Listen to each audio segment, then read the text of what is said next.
Hi, this is Akash Gupta advocate and you are welcome to our knowledge Sutra YouTube channel. आज का topic है कि अगर आपका व्हीकल चोरी हो जाता है तो इस सिचुएशन में क्या करें और किन किन बातों का ख्याल रखें कि आप जल्द से जल्द अपना इंश्योरेंस क्लेम हासिल कर सके और इंश्योरेंस कंपनी के पास आपका क्लेम रिजेक्ट करने का कोई बहाना ना बचे। आमतौर पर होता यह है कि इंश्योरेंस क्लेम जेन्युइन होने के बावजूद भी इंश्योरेंस कंपनीज क्लेम रिजेक्ट कर देती हैं।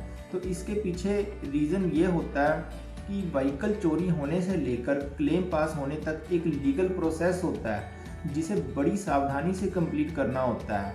अब व्हीकल ओनर तो एक आम आदमी होने के कारण उसको इस लीगल प्रोसेस की जानकारी नहीं होती है और इंश्योरेंस कंपनी इतनी बदमाशी करती हैं कि उनको क्लाइंट्स के क्लेम का पैसा न देना पड़े। इसलिए एक तरफ तो क्लाइंट को इस लीगल प्रोसेस की जानकारी नहीं देती और दूसरी तरफ जानबूझकर इस लीगल प्रोसेस में कुछ एक लूप होल छोड़ देती हैं जिसको बेस बनाकर बाद में आपका जेन्युइन क्लेम भी रिजेक्ट कर देती हैं और इसकी सारी जिम्मेदारी भी आपके सिर पर फोड़ देती हैं। तो अब ये क्लेम का लीगल प्रोसेस क्या है, इसको बड़े ध्यान से सुन लीजिए, समझ लीजिए और अगर हो सके तो कॉपी पेन लेकर नोट कर लें। मैं आपको गारंटी देता हूं कि अगर आप ये लीगल प्रोसेस फॉलो करते हैं तो आपके व्हीकल चोरी का क्लेम कभी भी रिजेक्ट नहीं होगा।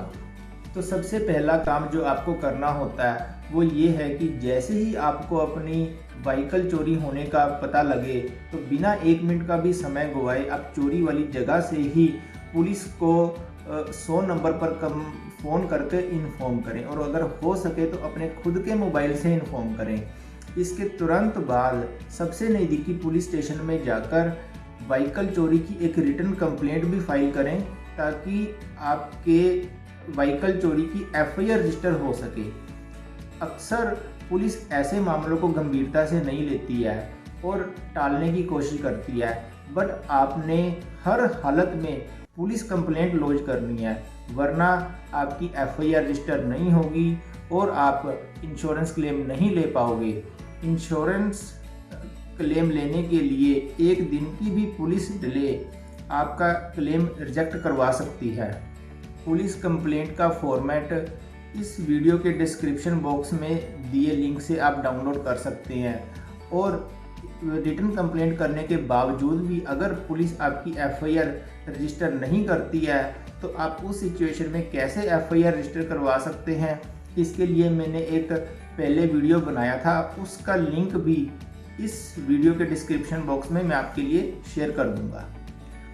दूसरा सबसे ज़रूरी काम जो आपको करना होता है वो ये है कि इंश्योरेंस कंपनी को व्हीकल चोरी के रिगार्डिंग इंटीमेट करना। इसे हम इंश्योरेंस क्लेम लॉन्च करना भी कहते हैं और सबसे ज़्यादा घपला इंश्योरेंस कंपनी इसी स्टेज पर करती हैं। ज़्यादातर इंश्योरेंस पॉलिसीज की टर्म्स के अकॉर्डिंग इंश्योरेंस कंपनी को व्हीकल चोरी की इंटीमेशन 12 से 24 घंटों के अंदर अंदर देनी होती है, नहीं तो इंश्योरेंस कंपनी आपका क्लेम रिजेक्ट कर देती है। आजकल इंश्योरेंस कंपनीज क्लेम लॉन्च करने के लिए टोल फ्री नंबर, ईमेल और रिटन एप्लीकेशन का ऑप्शन देती हैं। आप अपनी सुविधा के अकॉर्डिंग इनमें से कोई भी ऑप्शन चूज़ कर सकते हैं। बस आपको ख्याल ये रखना होता है कि जब भी आप इंश्योरेंस कंपनी को क्लेम लॉन्च करते हैं तो इंश्योरेंस कंपनी आपको एक क्लेम नंबर प्रोवाइड करवाती है। तो जब तक आपको क्लेम नंबर नहीं मिल जाता तब तक ये नहीं माना जाएगा कि आपने क्लेम लॉन्च करवा दिया है। अब मान लो आपने रिटर्न एप्लीकेशन देकर अपनी तरफ से इंश्योरेंस क्लेम लॉन्च करवा दिया, बट ना तो आपने क्लेम नंबर हासिल किया और ना ही उस एप्लीकेशन की कॉपी पर कंपनी की स्टैंप लगवाकर रिसीविंग ली। तो इस सिचुएशन में इंश्योरेंस कंपनी कभी भी नहीं मानेगी कि आपने इंश्योरेंस क्लेम लॉन्च टाइम पर इंश्योरेंस क्लेम लॉन्च कर दिया है और डेफिनेटली आपका क्लेम रिजेक्ट कर दिया जाएगा। तो इसका मतलब यह है कि इंश्योरेंस कंपनी को इंटीमेट करते समय हर हालत में क्लेम नंबर या उसकी रिसीविंग हासिल करना। आपके लिए यह जानना भी बहुत ज़रूरी है कि इंश्योरेंस क्लेम लॉन्च करते समय आपको किसी तरह के डॉक्यूमेंट्स जैसे कि व्हीकल की आरसी या इंश्योरेंस पॉलिसी की कॉपी भी साथ में अटैच करने की कोई रिक्वायरमेंट नहीं होती है। और न ही इंश्योरेंस कंपनी का कोई एम्प्लॉय इस ग्राउंड पर आपका क्लेम लॉज करने से इनकार कर सकता है। इंश्योरेंस क्लेम लॉज करते समय बस व्हीकल का नंबर, पॉलिसी का इंश्योरेंस पॉलिसी का number, time and place of theft की ठीक जानकारी देना ही ज़रूरी होता है। इसके बाद जो तीसरा काम आपको करना है वो ये है कि चोरी वाली जगह पर मौजूद लोगों से बात करना और किन्हीं 2 पर्सन्स को गवाह बनने के लिए तैयार करना, जो इंश्योरेंस कंपनी द्वारा इंक्वायरी करने पर आपके फेवर में स्टेटमेंट देने के लिए रेडी हों। अब इंश्योरेंस कंपनी एक सर्वेयर को अपॉइंट करेगी जो आपके पास विजिट करके अपने लेवल पर आपका क्लेम जेन्युइन या झूठा होने की इंक्वायरी करेगा। आप उसके सभी सवालों का ठीक रिप्लाई करें और अगर वो कोई डॉक्यूमेंट्स या व्हीकल की कीज़ डिमांड करे तो उसे प्रोवाइड करवाएं। बस आपको ख्याल ये रखना है कि जो भी डॉक्यूमेंट आप उसे प्रोवाइड करवाएंगे उनकी एक फ़ोटोकॉपी पर सर्वेयर के सिग्नेचर करवाकर उसकी रिसीविंग ज़रूर अपने पास रखें। क्लेम लॉज होने के तुरंत बाद insurance company through post letter भेजकर आपसे कुछ एक डॉक्यूमेंट्स की डिमांड करेगी।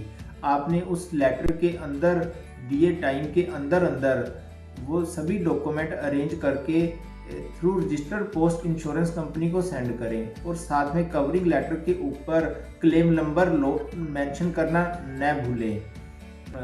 अगर कुछ एक डॉक्यूमेंट्स आप गिवन टाइम के अंदर अरेंज नहीं कर सकते तो बाकी के सभी डॉक्यूमेंट्स जरूर सेंड करें। अक्सर पुलिस की अनट्रेस रिपोर्ट या क्लोजर रिपोर्ट को छोड़कर ऐसा कोई भी डॉक्यूमेंट नहीं होता कि जो आपको डिफरेंट डिपार्टमेंट से अरेंज करना होता हो। अब जो लास्ट बट सबसे ज़रूरी काम आपको करना होता है वो ये है कि पुलिस को अपने केस की क्लोजर रिपोर्ट या अनट्रेस रिपोर्ट को कोर्ट में पेश करने के लिए कहना। आमतौर पर अगर 3 मंथ्स के अंदर आपका व्हीकल नहीं मिलता है तो पुलिस टेम्परेरली आपका केस क्लोज कर उसकी क्लोजर रिपोर्ट या अनट्रेस रिपोर्ट कोर्ट में पेश करती है, जिसकी आपको कोर्ट से सर्टिफाइड कॉपी लेकर इंश्योरेंस कंपनी को सेंड करनी होती है। अब सभी डॉक्यूमेंट्स एंड पुलिस की अनट्रेस रिपोर्ट या क्लोजर रिपोर्ट इंश्योरेंस कंपनी में रिसीव होने के बाद इंश्योरेंस कंपनी 30 दिन के अंदर आपका क्लेम पास करने के लिए बाउंड होती है। इसके अलावा कुछ एक और छोटी बातें हैं जिनका आपको ख्याल रखना होता है, जैसे कि पुलिस और इंश्योरेंस कंपनी को इन्फॉर्म करते समय व्हीकल का number, time, place, date and of theft और व्हीकल चलाने वाले की करेक्ट इंफॉर्मेशन देना। इसमें थोड़ी सी भी गलती या मिसमैच आपको भारी पड़ सकती है। इसके अलावा इंश्योरेंस कंपनी से जो भी कोरेस्पोंडिंग आप करते हैं उस पर क्लेम नंबर जरूर मेंशन करें और उन डॉक्यूमेंट्स की एक कॉपी के ऊपर इंश्योरेंस कंपनी से स्टैंप लगवाकर रिसीविंग जरूर हासिल करें, या फिर जो भी कोरेस्पोंडिंग आप करते हैं उसको थ्रू रजिस्टर्ड पोस्ट करें और पोस्टल रिसीट को अपने पास संभाल कर रखें। और लास्ट, आप अपने व्हीकल की आरसी की कॉपी और इंश्योरेंस की एक कॉपी हमेशा अपनी सेफ कस्टडी में रखें, ताकि व्हीकल चोरी होने की सिचुएशन में आपको अपने ही व्हीकल की डिटेल जानने के लिए सरकारी दफ्तरों और इंश्योरेंस कंपनी के चक्कर लगाने में टाइम वेस्ट ना करना पड़े। तो गाइज, अगर आप इन बातों का ख्याल रखते हैं तो कभी भी आपके व्हीकल का इंश्योरेंस क्लेम रिजेक्ट नहीं होगा।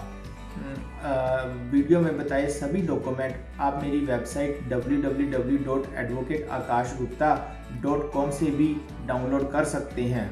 तो व्यूअर्स, आज के लिए बस इतना ही। आगे भी मैं आपके लिए ऐसी ही नॉलेजेबल वीडियोज़ लाता रहूँगा। तब तक के लिए शुक्रिया, धन्यवाद, जय हिंद, जय भारत।